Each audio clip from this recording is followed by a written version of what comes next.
मैं यूपी के एक गांव की रहने वाली हूँ। मैंने 20वां साल पार ही किया था कि मेरी शादी पंकज से हो गई। पंकज भी गांव का रहने वाला था। मेरे गांव से 15 किलोमीटर दूर उसका गांव था। उसके पिता गांव में मेहनत मजदूरी करके परिवार का पालन पोषण करते थे। वह शादी के 3 साल पहले से दिल्ली में एक कंपनी में गार्ड की नौकरी करते थे। शादी के लिए पंकज ने 10 दिनों की छुट्टी ली थी, लेकिन 30 दिन तक दिल्ली नहीं गया। जब घर से पंकज विदा हुआ तो मुझको भरोसा दिलाया था, जल्दी आऊँगा, अब तुम्हारे बिना काम में मेरा मन नहीं लगेगा। मैंने पंकज के साथ जाने को कहा था, लेकिन उसकी मजबूरी यह थी कि 5 दोस्तों के साथ वह मुझको रख नहीं सकता था। पंकज ने मुझसे कहा, तुम 4-5 महीने रुक जाओ, कोई अच्छा सा कमरा ले लूँगा तो आकर तुम्हें ले चलूँगा। फिर वह मुझको घर पर छोड़कर दिल्ली चला गया। फिर शुरू हो गई मेरी परेशानियाँ। पति का बिछड़ना मेरे लिए बड़ा दुखदाई था। दिन काटे काट नहीं कटता था, रात बिताए नहीं बीतती थी। तिल तिल कर सुलगती जवानी से मुझ पर उदासीनता छा गई थी। मैं चंद दिन ससुराल में तो चंद दिन मायके में गुजारती। साजन बिन सुहागन, मेरा मन ना ससुराल में लगता ना मायके में। मगर ऐसी हालत में भी मैंने अपने कदमों को कभी बहकने नहीं दिया था। पति की अमानत को हर हालत में संभालना मैं बखूबी से जानती थी। इसीलिए ससुराल और मायके के मनचलों की बुरी कोशिशों को मैं कभी कामयाब नहीं होने देती थी। ससुराल में सास ससुर के अलावा 2 छोटी ननदें थीं। मायके में माता पिता के अलावा छोटा भाई रमन था।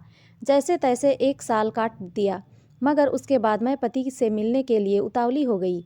हुआ यह कि दिल्ली जाने के 6 महीने तक पंकज ने मुझे बराबर फ़ोन किया, मगर उसके बाद उसने फ़ोन करना बंद कर दिया। उसने रुपये भेजने भी बंद कर दिए। पंकज को फ़ोन करने पर उसका फ़ोन स्विच ऑफ आता था। शायद उसके फ़ोन नंबर बदल दिया था। किसी को कुछ समझ नहीं आ रहा था कि आखिर पंकज ने एकदम से परिवार के संबंधों को तोड़ दिया। गांव में लोगों को यह शक था कि पंकज को शायद मनपसंद की बीबी नहीं मिली, इसीलिए उसने घर वालों व बीबी से संबंध तोड़ लिया है। लेकिन मैं यह मानने को तैयार ही नहीं थी।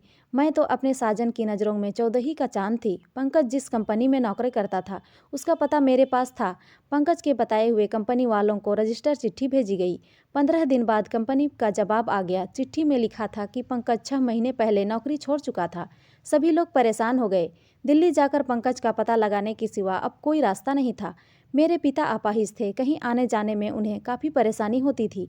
वह दिल्ली नहीं जा सकते थे। मेरे ससुर हमेशा बीमार रहते थे, उन्हें कभी भी खांसी का दौरा आ जाता था, इसीलिए वह भी दिल्ली नहीं जा सकते थे।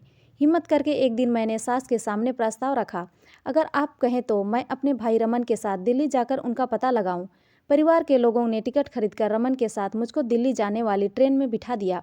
पंकज जिस कंपनी में काम करता था, सबसे पहले मैं वहां गई। वहां के स्टाफ व कंपनी के मैनेजर ने मुझे साफ कह दिया कि 6 महीने से पंकज का कोई अता पता नहीं है। उसके बाद मैं वहां गई जहां पंकज अपने 5 दोस्तों के साथ एक ही कमरे में रहता था। उस समय 3 दोस्त थे, 2 गांव गए हुए थे। तीनों दोस्तों ने मेरा भरपूर स्वागत किया। उन्होंने मुझे बताया कि 6 महीने पहले पंकज यहाँ यह कहकर चला गया था कि उसे एक अच्छी नौकरी और रहने को जगह मिल गई है, मगर सच्चाई कुछ और थी। कैसी सच्चाई, यह पूछते हुए मेरा दिल धड़कने लगा। दरअसल उसे किसी अमीर औरत से प्यार हो गया था। वह उसी के साथ रहने चला गया था। 3 दोस्तों में एक दोस्त ने मुझको बताया। लगा जैसे मेरे दिल की धड़कन बंद हो जाएगी और मैं मर जाऊंगी। मेरे हाथ पैर सुन्न हो गए थे, मगर जल्द ही मैंने अपने आप को काबू में कर लिया। मैंने पूछा, वह औरत कहाँ में रहती है? तीनों में से एक ने कहा, यह हम तीनों में से किसी को पता नहीं है, सिर्फ राहुल को पता है। उस औरत के बारे में हम लोगों ने उससे बहुत पूछा था, मगर उसने बताया नहीं था। उसका कहना था कि उसने पंकज से वादा किया है कि उसकी प्रेमिका के बारे में वह किसी को नहीं बताएगा। राहुल कौन है? मैंने पूछा। वह हम लोगों के साथ ही रहता है, अभी वह गांव गया हुआ है। वह 1 महीने बाद आएगा। आप पूछकर देखिएगा, शायद वह आपको बता दे। मगर तब तक मैं कहाँ रहूं? चाहे तो आप इसी कमरे में रह सकती हैं। रात में हम इधर उधर सो लेंगे। मगर मैं उन लोगों के साथ रहने को तैयार नहीं हुई। मुझे मेरे पति की बात याद आ गई। गांव से विदा लेते समय पंकज ने मुझसे कहा था कि तुम्हें ले जाकर अपने साथ रख सकता था, मगर दोस्तों का भरोसा करना ठीक नहीं है। वैसे तो बहुत अच्छे हैं, मगर कब उनकी नीयत बदल जाए और तुम्हारी इज्जत पर दाग लगा दे, इसकी कोई गारंटी नहीं है। मैं अपने भाई रमन के साथ एक धर्मशाला में चली गई। धर्मशाला में मुझे सिर्फ 3 दिन रहने दिया गया। चौथे दिन वहाँ से मुझे जाने को कह दिया गया, तो मजबूर होकर मुझे धर्मशाला छोड़नी पड़ी। गांव से चलते चलते समय मुझको पूरा यकीन था कि दिल्ली जाकर मैं अपने पति को ढूंढ लूँगी, लेकिन ऐसा नहीं हुआ। फिर मायूस होकर नदी के किनारे चली गई और बैठकर मैं यह सोच रही थी कि अब मुझे क्या करना चाहिए। पास ही मेरा 10 साल का भाई रमन बैठा हुआ था। अचानक मेरे पास एक 45 साल का शख्स आया। पहले उसने मुझको ध्यान से देखा। उसके बाद कहा, लगता है तुम यहाँ नहीं हो, कहीं और से आई हो, काफ़ी चिंता में भी हो, कोई परेशानी हो तो बताओ, मैं मदद करूँगा।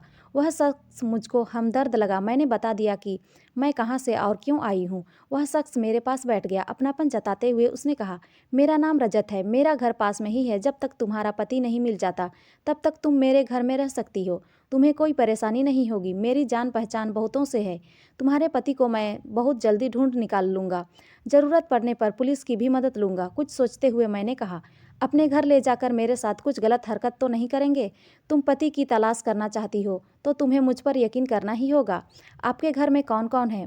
यहाँ मैं अकेला ही रहता हूँ, मेरा बेटा और परिवार गाँव में रहता है, मेरी पत्नी नहीं है, उनकी मौत हो चुकी है। तब तक मैं हरगिज आपके घर नहीं रह सकती। अकेले में आप मेरे साथ कुछ भी कर सकते हैं। रजत ने मुझको हर तरह से समझाया, मुझे अपनी शराफत का यकीन दिलाया।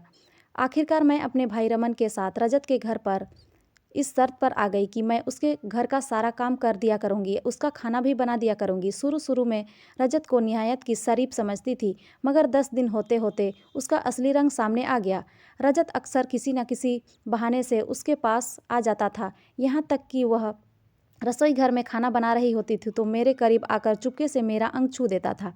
कभी कभार तो मेरी कमर को भी छू लेता था। मुझको ये समझते देर नहीं लगी कि उनका मन बेईमान है, वह मेरा जिस्म पाना चाहता है। एक बार मेरा मन हुआ कि मैं उसका घर छोड़कर कहीं और चली जाऊं, मगर इस विचार को मैंने यह सोचकर तुरंत दिमाग से हटा दिया कि मैं जाऊंगी तो कहाँ जाऊंगी। राहुल के गांव से लौट आने तक मुझको दिल्ली में ही रहना था और मीठी मीठी रोमांटिक बातों से रजत को उलझा कर रखने का फैसला किया। एक दिन रजत ने मुझसे कहा कि मैं तुम्हें प्यार करने लगा हूँ, तुम मेरी बन जाओ। सही मौका देखकर मैंने रजत पर अपनी आंखों का जादू चलाने का निश्चय कर लिया। मैंने भी झट से कहा, मैं भी अपना दिल आपको दे चुकी हूँ, आप तो अच्छे आदमी नहीं हैं। मैं तो आपको शरीफ समझकर अपना दिल दे बैठी थी, मगर मेरी एक मुँह भोली भाभी कहती है कि किसी का प्यार कबूल करने से पहले कुछ समय तक उसका इम्तिहान ले लेना चाहिए। वह कहती है कि जो आदमी झट से हाथ लगा दे वह मतलबी होता है, प्यार का वास्ता देखकर जिस्म हासिल कर लेता है, उसके बाद छोड़ देता है। इसीलिए ऐसे आदमियों के जाल में नहीं फंसना चाहिए। तुम मुझे गलत मत समझो, मैं मतलबी नहीं हूँ, ना मेरी नीयत खराब है। तुम जितना चाहो इम्तिहान ले लो, मुझे हमेशा खरा प्रेमी पाओगी। तो फिर हाथ क्यों पकड़ लिया? बस यूं दिल ही मचल गया था। दिल पर काबू रखिए, जब तक मचलने मत दीजिए। एक बात साफ बता देती हूँ, ध्यान से सुन लीजिए। अगर आप मेरा प्यार पाना चाहते हैं तो सब्र से काम लेना होगा। जिस दिन यकीन हो जाएगा कि आप मेरे प्यार के काबिल हैं, उस दिन हाथ नहीं पैर भी पकड़ने की छूट दे दूंगी। तब तक आप सिर्फ बातों से प्यार कीजिए, हाथ न लगाइए। वह दिन कब आएगा? रजत ने पूछा। कम से कम 1 महीना तो लगेगा। मेरी चालाकी रजत समझ नहीं पाया और मेरी शर्त को मान लिया। रजत सरकारी अफसर था, दिल्ली में वह अकेला ही रहता था। जब तक अपनी पत्नी जिंदा थी वह साल में 4-5 बार गांव जाता था। पत्नी की मौत के बाद उसने गांव जाना छोड़ दिया था। दरअसल रजत औरत के बिना नहीं रह सकता था, वह वासना का भेड़िया था। भोली भाली और गरीब लड़कियों को बहला फुसला कर वह अपने घर लाता था और फिर तरह तरह के लोभ दिखाकर उसके साथ मनमानी करता था। रजत मुझको नियायत की भोली भाली समझता था, पर वह मेरी चालाकी समझ नहीं पाया। उसे लगा कि वह मेरी बात मान लेगा तो मैं राजी खुशी उनका बिस्तर गर्म कर दूंगी। फिर तो वह मेरा दिल जीतने के लिए जी तोड़ कोशिश करने लगा, मेरी हर ज़रूरत का ध्यान देने लगा, महंगे से महंगा गिफ्ट देने लगा मुझे। इस तरह 10 दिन बीत गए। इस बीच मुझको पंकज की कोई खबर नहीं मिली। उसके बाद एक दिन अचानक मैंने पति पंकज को छोड़कर रजत के साथ नई जिंदगी शुरुआत करने का फैसला किया।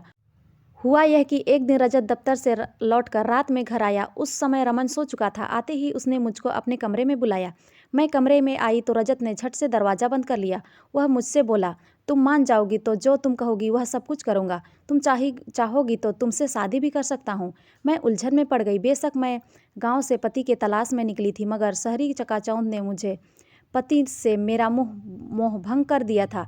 अब मैं गाँव की नहीं शहरी ज़िंदगी जीना चाहती थी। रजत के प्रस्ताव पर मैं ये सोचने लगी कि उसका पति मिल गया तो क्या वह रजत की तरह ऐशो आराम ज़िंदगी दे पाएगा? रजत की उम्र भले ही मुझसे ज़्यादा थी, मगर उसके पास दौलत की कमी नहीं थी।